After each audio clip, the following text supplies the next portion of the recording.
Irmãos, quando o apóstolo Paulo diz aqui no versículo 13, que nós lemos, está escrito, cri, por isso falei. Na verdade, ele está citando um salmo, o salmo de número 116. Então, este salmo, na verdade, é um salmo de ação de graças, de gratidão, um salmo onde o salmista ele coloca diante de Deus uma situação que ele viveu e ele apresenta então para aqueles que estavam ouvindo ou lendo a sua poesia, o seu salmo, a sua oração, ele apresenta o seu testemunho do que Deus fez. Na verdade, é um salmo que testemunha uma vida que anda com Deus. Um salmo que fala do testemunho de alguém que confiou no Senhor. Nós não vamos ler o salmo inteiro, eu vou ler apenas alguns versículos aqui do começo, que diz assim: eu amo o Senhor, Salmo 116, versículo 1. Eu amo o Senhor, porque Ele me ouviu quando lhe fiz a minha súplica. Veja então que este salmista ele está dando um testemunho de algo que Deus fez por ele. Ele inclinou os seus ouvidos para mim. Eu o invocarei toda a minha vida. Então ele fala de algo que ele viveu e agora ele está falando de um compromisso que ele fez. Eu vou invocar a Deus durante toda a minha vida. As cordas da morte me envolveram, as angústias do Sheol vieram sobre mim, a aflição e tristeza me dominaram. Então clamei pelo nome do Senhor, livra-me, Senhor. E aí ele começa a falar de como Deus o livrou, como Deus agiu na sua vida. No versículo 10, então, ele diz, cri, por isso tenho falado. Na verdade, se você for pegar na sua Bíblia, talvez você não vai encontrar isso, que o apóstolo Paulo, aqui é um pouco de cultura bíblica, né, irmãos? O apóstolo Paulo, ele cita a versão da Septuaginta. A Septuaginta era uma tradução grega do Antigo Testamento, feita por volta de 70 sábios judeus. Então, Alexandre o Grande, quando foi montar a sua biblioteca, que quando fundou o Império Grego, Alexandre o Grande, ele encomendou a tradução de vários livros para o grego, inclusive a Bíblia, o Antigo Testamento. Então, essa versão é conhecida como Septuaginta. E o versículo 10 do Salmo 116, nessa versão da Septuaginta, diz, cri, por isso tenho falado. Talvez você vai encontrar na sua Bíblia, eu falei, ainda que estivesse muito angustiado. Na verdade, é a mesma coisa. Ele estava vivendo um momento de angústia, mas ele acreditou e por isso falou com Deus. Ele acreditou que Deus o amava, que Deus iria fazer algo tremendo. Então ele pôde falar com o Senhor e depois falar com as pessoas sobre aquilo que ele havia crido e testemunhado na sua própria caminhada. Irmãos, o que me chama a atenção aqui é que Paulo estava dizendo que o mesmo Espírito, a mesma convicção estava sobre ele. Como estava escrito, como está escrito, cri, por isso falei, também nós temos crido, por isso falamos. Ou seja, Paulo ele deixou que aquele testemunho de fé viesse fazer parte da sua vida. Ele continua escrevendo, porque ele acreditava no evangelho que ele pregava, essa convicção estava sobre ele. Eu gostaria de ler agora os próximos versículos de 2 Coríntios capítulo 4, vamos reler o versículo 13 e vamos caminhar um pouco mais. Está escrito, cri, por isso falei.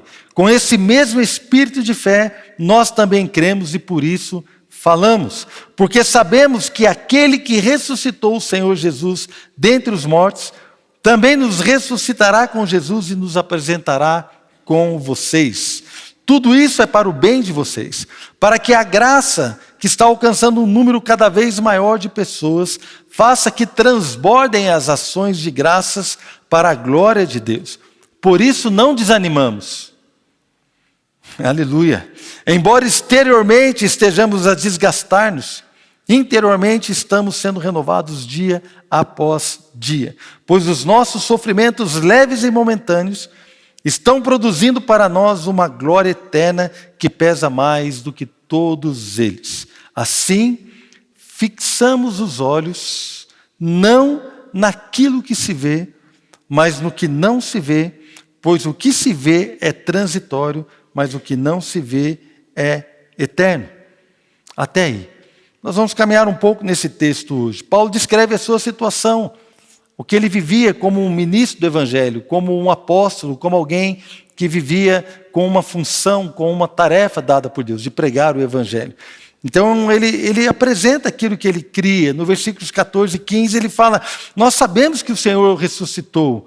E o mesmo poder que ressuscitou Jesus também vai nos guardar, vai nos ressuscitar e vai nos apresentar juntamente com vocês na glória.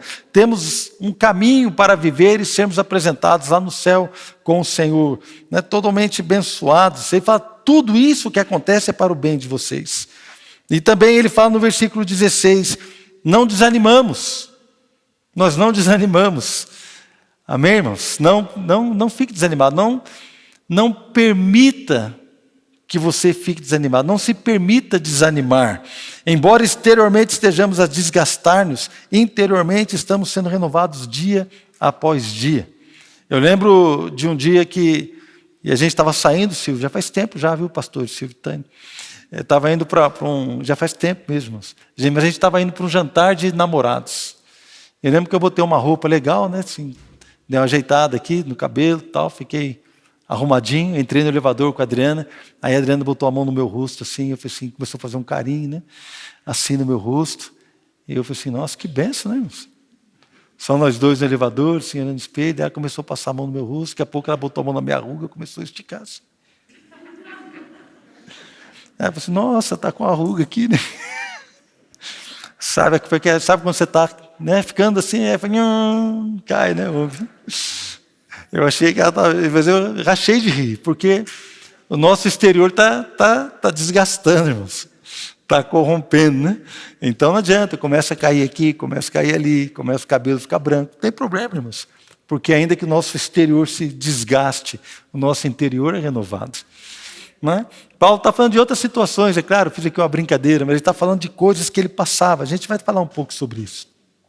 Ele admite que lutas, desgaste, ele admite que passava por sofrimentos, mas ele não se permitia desanimar, porque ele era renovado a cada dia. Como é que nós somos renovados, irmãos, diante de lutas e sofrimentos, quando nós temos os olhos fixos no Senhor? Então ele vai falando sobre estas coisas, ele falava do Evangelho. Depois, no versículo 18, ele fala: assim fixamos os olhos, não naquilo que se vê, mas no que não se vê.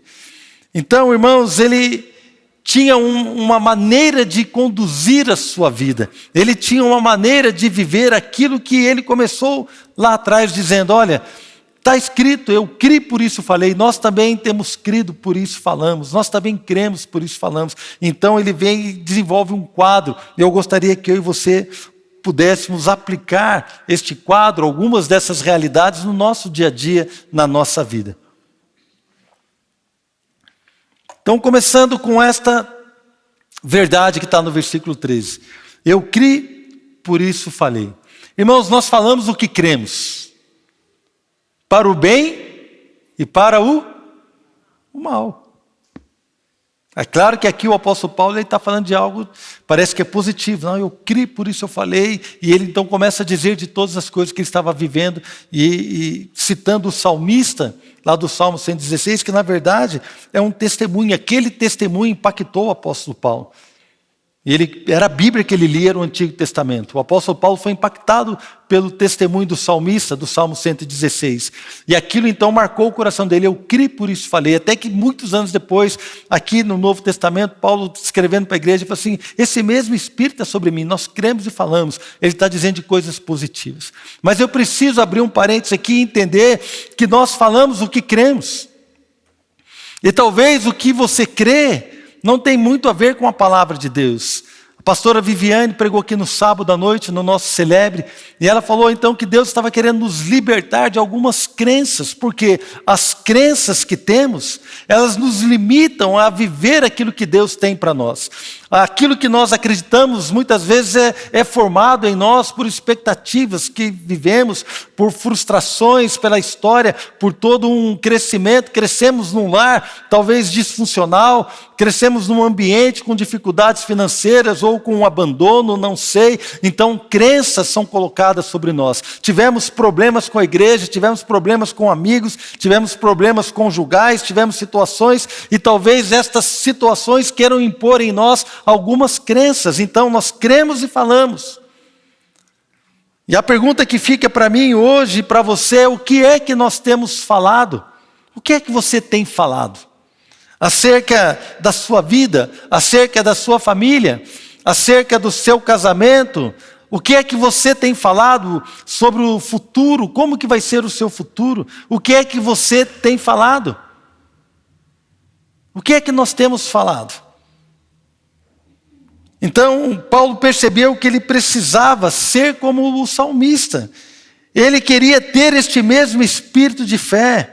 O salmista, se você for ler todo o salmo, ele estava aflito, ele estava angustiado, mas ele buscou a Deus, ele creu em Deus e ele falou com Deus e depois testemunhou daquilo que havia ocorrido na sua vida, da grande cura, libertação.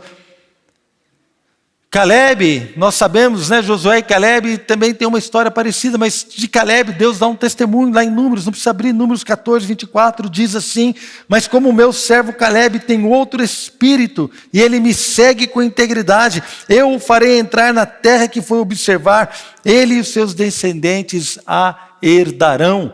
Nós conhecemos a história, se você não conhece, pode ler depois em Números, capítulo 14, quando Moisés enviou 12 espias, ou 12 pessoas, 12 espiões, que eram príncipes nas suas famílias, eram homens de valor, eram homens que tinham uma postura, que tinham já uma vivência, e esses 12 homens foram olhar, espiar a terra que Deus havia prometido. Quando voltaram, deram então um testemunho, realmente a terra é maravilhosa, ela mana leite e mel, levaram um cacho de uva, que precisou ser carregado por 2 homens, colocaram uma vara e amarraram um cacho de uvas, tão grande que era, e falaram assim: a terra é muito boa. Mas 10 deles amaldiçoaram a terra, dizendo assim: essa terra devora os seus moradores, lá tem gigantes, tem cidades fortificadas, nós não podemos sobreviver àquilo ali. Eles falaram o que eles acreditavam que talvez iriam possuir a terra na sua própria força, e olharam para si mesmos e falaram assim: olha, nós vimos lá gigantes, e aos olhos dos gigantes, nós éramos como gafanhotos para eles. Será que eles conversaram com algum gigante? Falaram assim: ô gigante, o que eu sou para você? O gigante falou: você é um gafanhoto. Não, era uma crença que eles tinham. Eles acreditavam nisso e por isso falaram aquilo que acreditavam.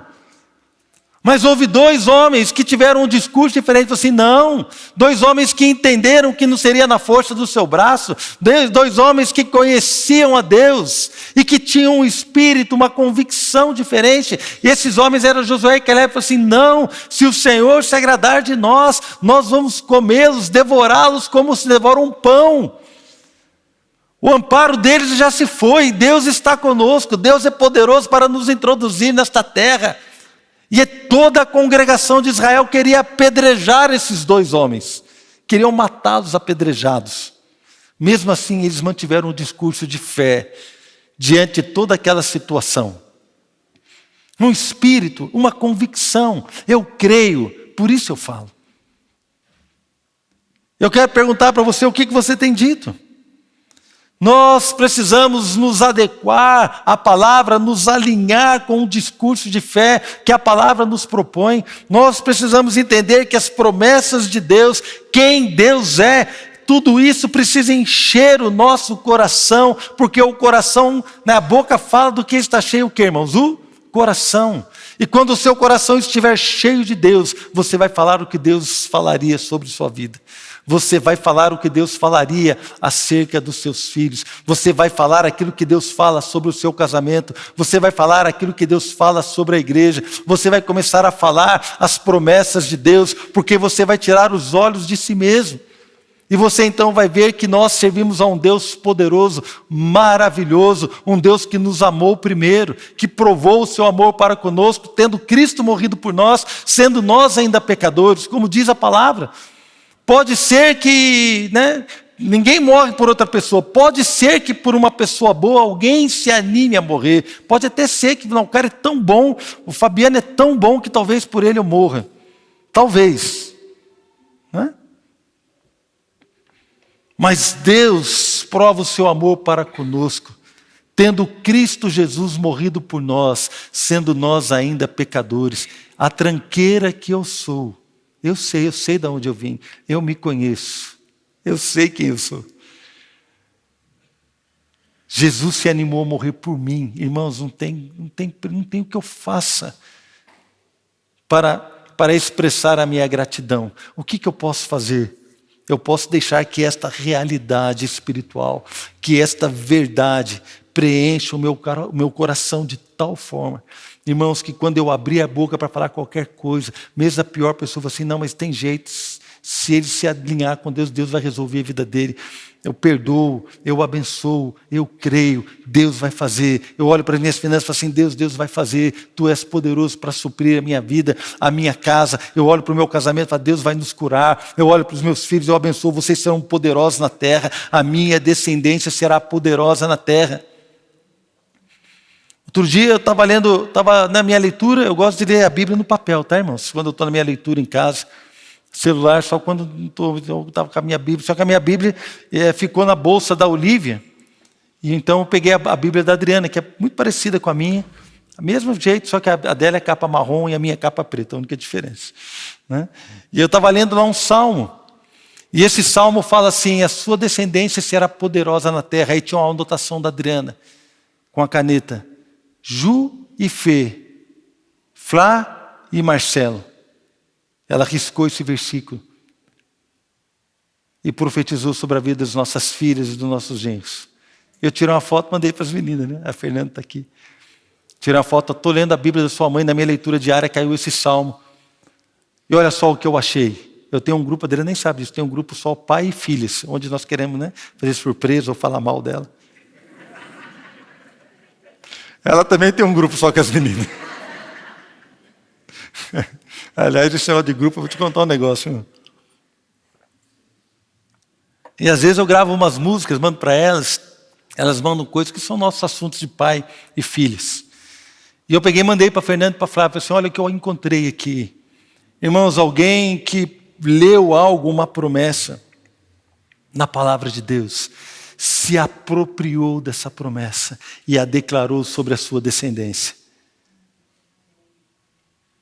Amém? Vocês estão entendendo? É disso que nós estamos falando. Paulo, então, ele permitiu que o testemunho do salmista entrasse na sua vida. E aquilo, então, encheu o seu coração. E ele, quando diante das lutas, que nós vemos que ele estava em lutas, diante das situações, do desgaste, dos sofrimentos, ele falou assim, nós não desanimamos, eu criei, por isso eu falei. Esse Espírito está sobre mim, é pela fé que eu vivo, não é por aquilo que eu vejo, não é por sentimentos, as circunstâncias não vão me guiar, porque um testemunho de alguém entrou na minha vida. Irmãos, permita que o testemunho da palavra molde o seu coração, permita que o testemunho da palavra molde a sua casa, molde a sua família, molde o seu casamento, permita que a palavra ela possa preencher o teu coração de tal forma que quando você for exprimido, sai a palavra de Deus, é igual uma esponja, irmãos, imagina uma esponja seca, você espreme aquela esponja, não sai nada, mas quando eu sei que tem muitas mães aqui, muitas mulheres que gostam de quando lava a louça guardar a esponja, aquela esponja amarelinha, verdinha, azulzinha, tem toda a cor de abóbora, tem toda a cor, né, irmãos? Aquela esponja, tem as irmãs que gostam de guardar ela seca. É assim? Quais são as irmãs que gostam de guardar a esponja sequinha? Deixa eu ver. Algumas, né? Aí você fica espremendo, né, Marina? Você tira o detergente, fica espremendo até ela ficar seca, não é? Espreme e vai saindo. Irmãos, nós podemos ser igual uma esponja encharcada. Porque quando você espreme uma esponja encharcada, ela libera água. Quando ela sofre pressão, ela libera água. Irmãos, que quando você sofrer pressão, você libere louvor, gratidão, promessa, palavra de Deus. Quando espremerem você, quando as circunstâncias da vida vierem te espremer, vierem espremer a sua família, os seus filhos, as suas finanças, o seu ministério, não importa, quando qualquer coisa exterior fizer uma força sobre você, uma pressão sobre você, precisa sair água, irmãos. Palavra, promessa, confiança. Nós temos o mesmo espírito de fé. Eu criei, por isso eu falei. O que temos falado? Segunda coisa que ele fala, não desanimamos. Lá no versículo 16, por isso não desanimamos. Embora exteriormente estejamos a desgastar-nos, interiormente estamos sendo renovados dia após dia. Pois os nossos sofrimentos leves e momentâneos estão produzindo para nós uma glória eterna que pesa mais do que todos Eles. Irmãos, isso aqui me ensina e mostra para mim e para você que nós não precisamos negar as nossas lutas. Não precisamos viver conforme, né, esqueci, eu não sou muito bom de literatura, é Poliana, que tudo que sempre tinha um negócio bom, né? Mundo de Poliana, que muita gente critica, como se fosse uma infantilidade. Não, nós precisamos entender o que, irmãos? Que nós passamos por lutas, não negamos as lutas. Nós passamos por dificuldades, não precisamos negar as dificuldades. E não precisamos como é que eu vou dizer, nos surpreender. Ai, por que está acontecendo isso comigo? Não se surpreende, irmão. Nós passamos por luta. No mundo tereis aflições. Então todos nós passamos, mais dia menos dia, algumas mais intensas, outras mais leves. Temos dias de bonança, de tranquilidade. Passamos. E não precisamos negar isso, não precisamos simplesmente viver como se isso fosse ruim. Não, não é ruim. Paulo chama isso de sofrimento leve e momentâneo, em comparação com a glória. Ele fala aqui que mais pesada. O peso, imagina uma balança naquela época, igual aquela balança antiga. Né? Talvez alguns agora só conhecem a balança digital, mas eu sou do tempo que a balança, irmão, você botava um peso do lado, botava 1 quilo aqui, aí você ia jogando o feijão aqui, para a hora que ficasse igual, é porque estava com 1 quilo. Então a balança, ela fala disso. Ele está dizendo que as lutas, tribulações, essas coisas são leves diante da glória de Deus que está sendo derramada sobre nós, da glória que está sendo construída na nossa vida. A glória é muito mais pesada. Mas para isso eu e você precisamos ter esse entendimento. Porque quando eu entendo que a glória de Deus e aquilo que eu estou vencendo, a minha perseverança, e eu falei hoje com os irmãos aqui do louvor, eu conheço aqui a vida de alguns, a luta e a perseverança, as situações que eles venceram, dificuldades que eles passaram, situações que Deus mudou a história deles. Deus mudou completamente, tirou completamente de uma situação e colocou em outra, trouxe cura, trouxe libertação, trouxe vida, trouxe bênção. Alguns, quando eram incrédulos e vieram para a igreja, entregaram a sua vida para Jesus Cristo, tiveram grande transformação, e aí começaram a caminhar com Deus. De repente, na sua vida cristã, esses irmãos que estavam aqui tiveram grandes lutas, desgastes, mas permaneceram fiéis. Estão servindo a Deus com alegria, com gratidão, dando o seu tempo, servindo a nós que somos a igreja. Fomos dirigidos num tempo de adoração e louvor, tremendo diante do Senhor, irmãos. E quando eu vejo essas coisas, o peso da glória é muito maior do que a luta que eles passaram. E eu posso dizer isso para mim, posso dizer para você. Aonde é que estão os nossos olhos? Nós podemos sim reconhecer as lutas e as dificuldades. O que nós não podemos é deixar que as lutas e as dificuldades nos guiem. O que nós não podemos é permitir que as dificuldades e as circunstâncias nos limitem, restringam a nossa caminhada, o nosso olhar de fé. Pior ainda, não podemos deixar que as lutas, circunstâncias, sofrimentos, dificuldades comecem a moldar a palavra que nós falamos. Não podemos permitir que essas coisas comecem a modular palavras na nossa boca. Não, querido, nós vamos falar aquilo que Deus fala, amém? É isso. Então, não desanimamos. E eu confesso para vocês que muitas vezes eu me vejo desanimado. Que as circunstâncias, situações ministeriais, irmãos, muita gente quer ser pastor. Deixa eu te falar algo. Ser pastor parece legal, parece bacana, parece que você vai ter o reconhecimento e o amor das pessoas. Tá rindo, né, meu amor? Parece bacana ser pastor. Nossa, eu queria ser pastor. O pastor agora vai falar. Vamos honrar o pastor.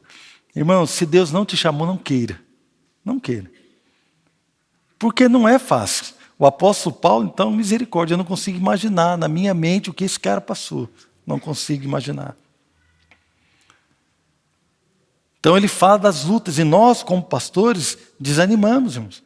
Vemos pessoas chegando na igreja, a gente fica feliz, pessoas se convertendo, amigos, né, novos chegando. A gente vê amigos indo embora da igreja. Pessoas que estiveram conosco anos, de repente, como por uma ou outra situação, vão embora. Então, você tem que saber lidar com tudo isso. Você vai numa sexta-feira, talvez você vai num velório de alguém que morreu ali numa situação difícil. No sábado à tarde tem uma festa de aniversário. No domingo você está apresentando uma criança que chegou, então você vai da tristeza profunda ao luto, à alegria extrema. E você está ali convivendo com as pessoas, você vai aconselhar uma pessoa, você percebe a dor dela e você acaba entrando naquele ali, e de repente você vai, cara, quem consegue viver desse jeito? Não é fácil. Então, às vezes, nós queremos nos desanimar. Ore pelos seus pastores, ore pelos seus líderes. Porque tantas lutas e circunstâncias, mas nós então percebemos o quê? Que não é na nossa força. Nunca foi na nossa força. Não é na nossa sabedoria, nunca foi. Não é naquilo que nós podemos oferecer. Sabe o que eu posso oferecer para você, irmãos? Muito pouco. Para não dizer nada, né? Eu posso pelo menos dar um sorriso para você, que isso eu sei fazer bem. Não é? Mas não posso te oferecer nada, irmãos. Não tem nada para te oferecer. Tudo que temos foi Deus que nos deu. Então começa a olhar para o Senhor, eu não me desanimo, ainda que os sofrimentos existam. Maior é o peso da glória do Senhor. Agora, trazendo isso para a sua vida.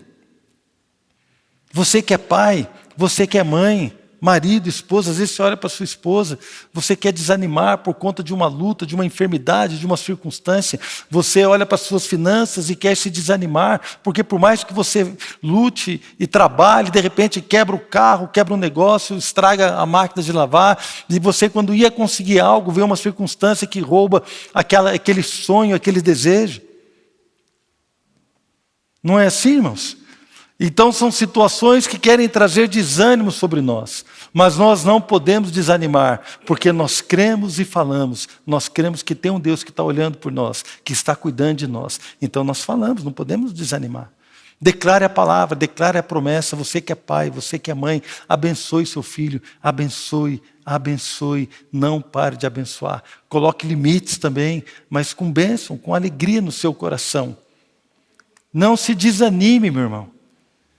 Porque nós precisamos ter esse espírito de fé que crê e fala aquilo que está no coração de Deus. E por último, no versículo 18, assim fixamos os olhos não naquilo que se vê, mas no que não se vê, pois o que se vê é transitório e o que não se vê é eterno.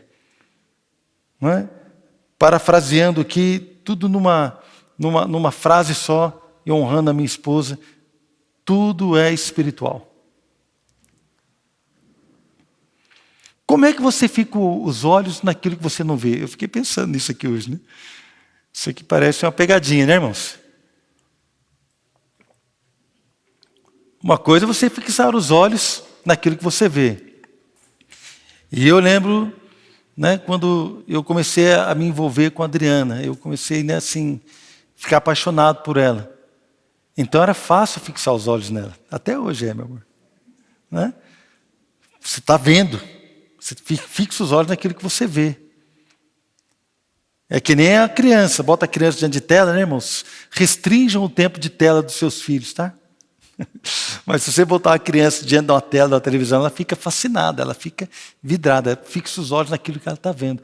Como é que você fixa os olhos naquilo que você não vê? É uma boa pergunta, né? Está falando de coisas espirituais, está falando de coisas que vêm de Deus, está falando de coisas que não têm a ver com o mundo físico, material com o qual nós vivemos. Está falando de situações que Deus ministra ao nosso coração. E é tremendo isso, irmãos, porque eu quero dizer que esse era um segredo, na verdade não era um segredo, era um procedimento do apóstolo. O apóstolo Paulo tinha esse procedimento na sua vida. Ele não, como se diz, ele não ficava olhando as circunstâncias, não deixava as circunstâncias fixar a sua atenção. Às vezes a nossa atenção está fixa naquilo que é ruim. E quando você está prestando atenção na dor, na enfermidade, você está prestando atenção na falta do dinheiro, você está prestando atenção no irmão ou na pessoa que te magoou, está prestando atenção num sofrimento, numa circunstância ruim, você não consegue prestar atenção em Deus. Porque sua atenção está ali, só naquilo. E você está sendo oprimido dia após dia com aquela realidade, que é uma realidade material. Mas não é aí que nós fixamos os olhos. Temos que olhar para o Senhor. O apóstolo Paulo, escrevendo aos Filipenses, capítulo 3, ele fala assim, olha, eu não penso que eu tenha alcançado, eu faço, mas uma coisa eu faço. Eu me esqueço das coisas que ficaram para trás. Eu avanço para as coisas que estão adiante de mim. Ou seja, ele tira o foco daquilo que ficou para trás. E ele coloca o foco nas coisas que Deus tem para ele viver. Ele diz, eu prossigo para o alvo, a fim de ganhar o prêmio do chamado celestial. Eu prossigo, ele colocava os olhos no prêmio, de uma vida santa, de uma vida reta, de uma vida com Deus. Coloque os olhos em Deus, irmãos. Fixar o olhar, lá em Hebreus capítulo 12, diz assim, portanto, também nós, uma vez que estamos rodeados por tão grande nuvem de testemunhos, livremos-nos de tudo que nos atrapalha. Irmãos, tem coisas que te atrapalham. Aquilo onde você fixa o olhar, são coisas que te atrapalham, irmãos. Se você está com um olhar fixo demais nestas coisas, essas coisas te atrapalham. Então o escritor de Hebreus fala assim, olha, livremos-nos de tudo o que nos atrapalha. Para de olhar essas coisas que te atrapalham. Comece a olhar para outro lugar. Então ele diz assim no versículo, primeiro ainda ele continua dizendo, livremos de tudo que nos atrapalha e do pecado que nos envolve. E corramos com perseverança a corrida que nos é proposta. E o verso 2 diz, tendo os olhos fitos em Jesus, autor e consumador da nossa fé. É tirar os olhos daquilo que se vê e colocar os olhos naquilo que você não vê. Alguém aqui está vendo Jesus? Não, na verdade a gente coloca os olhos nele como? É um olhar espiritual, é uma confiança, é um alvo, é um desejo, é uma atenção. Eu coloco a minha atenção em Cristo Jesus. Irmãos, e Jesus também praticava isso, sabia? Olha que coisa, eu separei aqui, acho que 3 textos. Vou ler bem rápido, tá? Para não me estender muito, que eu sei que você quer ter um tempo agora, né? Com a sua mãe, com as mães da sua família. E se você pode fazer isso hoje, né? Eu sei que alguns estão longe de casa, mas nós vamos estar tentando ser rápidos aqui, amém?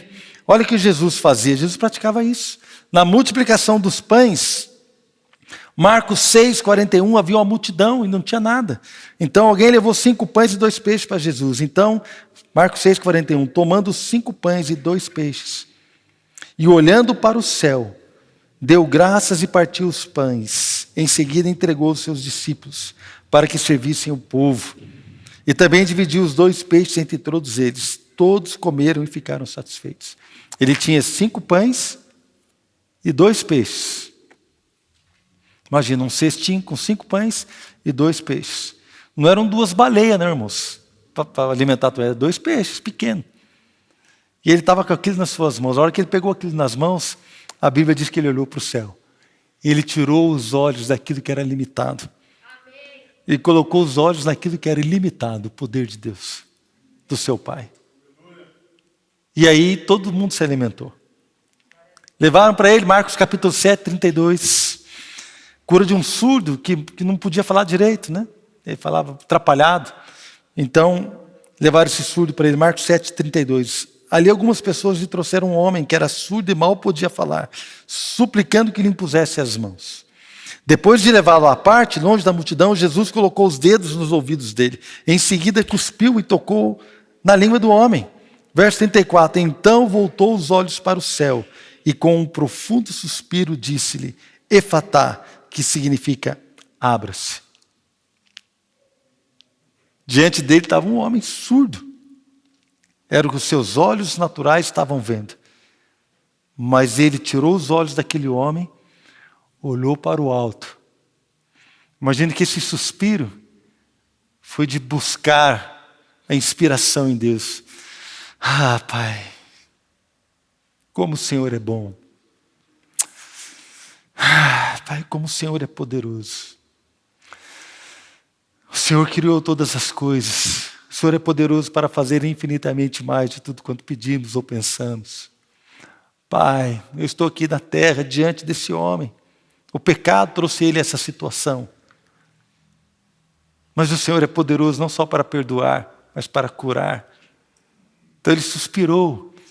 olhou para o homem, botou a mão no ouvido do homem e falou assim: abra-se. E o homem começou a ouvir e falar perfeitamente. Outro texto, ressurreição de Lázaro. Quando Lázaro morreu, lá em João capítulo 11, Jesus chega naquela situação e pede para tirar a pedra. Aí a irmã de Lázaro fala assim: mas já faz 4 dias que ele está aí, está cheirando mal, vai tirar a pedra. Ele disse: não, pode tirar a pedra. Então tiraram a pedra, João 11, 41, tiraram a pedra. Jesus olhou para cima, novamente, e disse: Pai, eu te agradeço, porque me ouviste. Então Jesus olha para cima e fala: Pai, nós temos uma conexão. Eu estou aqui nessa situação, mas essa situação, ela não é a verdade final. A verdade final está nas tuas mãos. E eu te agradeço porque o Senhor sempre me ouve. Depois, versículo 43, Jesus bradou em alta voz, dizendo: Lázaro, venha para fora. E o morto saiu com as mãos e os pés envolvidos em faixas de linho, e o rosto estava envolto num pano. Disse-lhe Jesus: tirem as faixas dele e deixem-no ir. Jesus então olhava para o alto. Não é tremendo, irmãos? Não sei, eu fico empolgado. Por mim, tem tanta coisa mais para falar. Eu sei que você está com fome, eu perco até a fome, irmãos. Eu vou embora, eu vou falando, vou pregando, fico aqui, tenho disposição para ficar aqui e orar com cada um de vocês, porque eu creio, por isso eu falo. Eu amo essa palavra, ela mudou a minha vida, mudou a minha história, mudou meu casamento, né? Norteou a vida das minhas filhas, tem abençoado o casamento dos meus genros. Eu amo essa palavra. Mudou o destino do meu pai que está no céu, da minha irmã que já faleceu, está no céu, mudou o destino da minha mãe que está conosco aqui ainda. Muita lenha para queimar, viu, mãe? Daqui a pouco nós estamos juntos, né? Muita lenha para queimar. Deus mudou a história da minha casa, da minha família, tem mudado a história de tanta gente, da minha sogrinha que também está na glória. Irmãos, que bênção, irmãos. Que bênção. Então nós temos apresentado essa atitude de fé. Você crê, por isso você fala. O que você tem dito? O apóstolo Paulo deixou-se ser envolvido com esse testemunho de fé do salmista. Ele fala: como está escrito, eu criei, por isso falei. Eu também quero viver essa realidade, eu também caminho nesta verdade, eu também tenho essa convicção. Esse testemunho encheu o meu coração, e eu também, como ele falou, criei, por isso falei, eu também creio, por isso eu falo. Irmão, chegou a hora, querido, de você deixar a Bíblia encher o teu coração, e você sair de um lugar de sofrimento, de dor, de angústia, de desgaste, seja lá do que for, e tomar uma atitude de fé, tirar os olhos daquilo que te atrapalha, tirar os olhos daquilo que quer te prender e olhar para o alto e dizer: eu creio, Senhor, por isso eu falo. Libera uma palavra de bênção, de vida, de vitória, de graça, de transformação, de libertação, de novidade de vida. Eu e a minha casa serviremos ao Senhor, a minha vida será totalmente diferente, não importa o que aconteceu, mas eu creio, o testemunho da palavra entrou na minha vida, mudou a minha história. Eu tenho visto pessoas que andam com Deus, eu tenho observado homens e mulheres que são curados, tiveram famílias transformadas. Eu e a minha casa serviremos ao Senhor, eu creio, por isso eu falo. Deus, Tu és o meu Senhor, Tu és o dono da minha vida, Tu és aquele que tem a palavra final. Eu creio, por isso eu falo. A minha vida será abençoada, a minha descendência será poderosa na terra. Nada e ninguém podem roubar aquilo que Deus tem para mim. Nada neste mundo, nem no porvir, nem na altura, nem na profundidade, nada pode me separar do amor de Deus que está em Cristo Jesus. Eu creio, por isso eu falo. Irmãos, é uma atitude de fé que depende de você. Você tem que assumir isso para a sua vida. E parar de ficar ali catando os cacos. Não, querido, olha para frente. Paulo disse: o que ficou para trás, ficou, não tem como resolver. Está curado, eu peço perdão, está curado, agora eu olho para frente. Há um alvo, há uma proposta de vida, e vida em abundância. Então ele não desanimava, irmãos. Embora ele não negasse as lutas que ele passava, ele não desanimava. Eu acho que o diabo devia ficar muito bravo com o apóstolo Paulo. É uma percepção que eu tenho, posso estar errado. Mas eu acho, porque ele fala assim: Todas as coisas eu tenho experiência. Já tive abundância, já passei fome. Já tive bem vestido, já passei frio. Eu posso todas as coisas naquele que me fortalece. Nada, nada, nada me tira os olhos do meu Senhor. Não é tremendo? Nada. Então a minha netinha Giovana nasceu e saiu do braço da Flávia, fui direto para a UTI. Não pôde mamar, não pôde fazer nada, ficou 5 dias na UTI. 5 dias. Né, a Giovana, que nasceu agora, fez 1 mês, dia 11. Então a Flávia recebeu alta, mas a Giovana ficou internada na UTI. E eu conversando com pais aqui, eu sei que pais ficaram com seus filhos internados também, alguns que estão aqui, que hoje já estão grandes, né? Outros têm filhos, crianças ainda que passaram por essa mesma situação. Irmãos, depois de passar essa situação na minha família, mudou a minha maneira de enxergar esse tipo de coisa. Por mais que você queira se envolver, é complicado, mas quando você sofre na sua carne, aí você consegue entender. Ou é pelo Espírito de Deus, ou é porque você passou por aquela situação. E nós passamos por essa situação na nossa casa. Mas mesmo assim, irmãos, não sabendo o que ia acontecer, se a Giovana ia sair rápido ou não, se ela até mesmo poderia não sair. Poderia ficar lá no hospital e falecer. Não podia? Podia. Mas mesmo em todas essas situações, os nossos olhos estiveram no Senhor. Não importa, Deus, não importa o que vai acontecer. O destino da Giovana está nas tuas mãos. Eu creio na sua bondade, eu creio na sua fidelidade. O Senhor permitiu que ela estivesse com a mãe hoje. Permitiu que ela esteja conosco hoje. Eu glorifico o Senhor. Mas se porventura ela tivesse partido, nós iríamos glorificar o Senhor do mesmo jeito. Porque as circunstâncias, irmãos, não podem roubar a nossa fé. Jesus é o maior interessado na nossa vida, na nossa vitória. Ele te ama, é o maior interessado na sua casa, na sua família. Alinhe o seu coração com Ele. Não se desanime diante das lutas.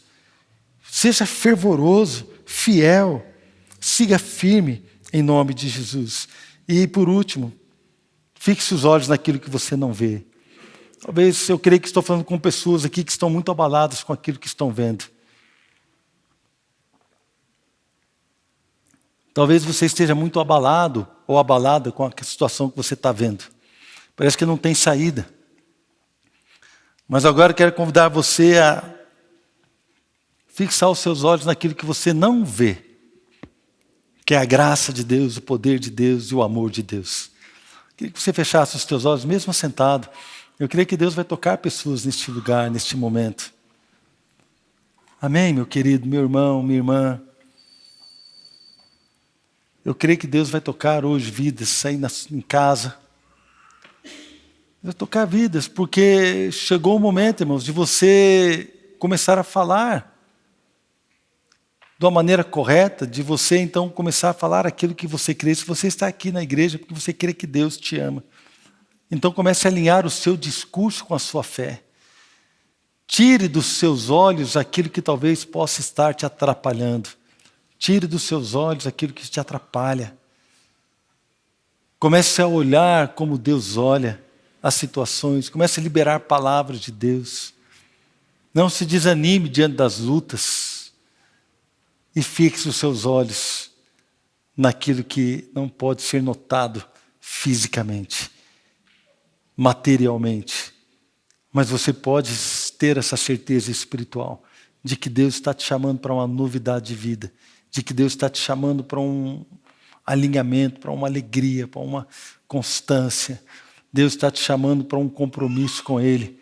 E eu tenho certeza que Deus vai abençoar a sua vida. Deus vai tocar na tua vida, no teu coração. Pai, em nome de Jesus, eu quero te agradecer, Deus, por tão grande amor. Eu quero te agradecer, Pai, por tão grande fidelidade. Eu quero te agradecer, Deus, porque vemos tantos exemplos na palavra, e nós hoje queremos, diante das lutas, das situações, das circunstâncias, olhar para o alto. Talvez suspirar, Senhor. Buscar a palavra, buscar a promessa, buscar a intimidade que temos com um suspiro, Pai. Um suspiro que nos preenche da Tua palavra, do Teu caráter, do Teu amor. Olhar para o alto é tirar os olhos, desviar os olhos daquilo que é terreno, material, daquilo que quer dizer, tem a ver com as nossas capacidades ou com as nossas habilidades. Mas olhar para o alto significa ver quem Tu és. Nós olhamos para o alto nesta manhã. Charakruvian teibias, derekruvian chareprevian suya, ereshabaretreides, halatubian kramastuvi pramanifiai. Aleluia. No Kotrubian, a estreviarra sheipo puritrei, manjericrubian, strabelitivia. O Senhor tem te chamado, querido, neste momento. No nutropian, pamanastrupian, tivia para fama nacrovias. A tirar os olhos das circunstâncias que têm prendido a sua vida. Neraste perechai e provia.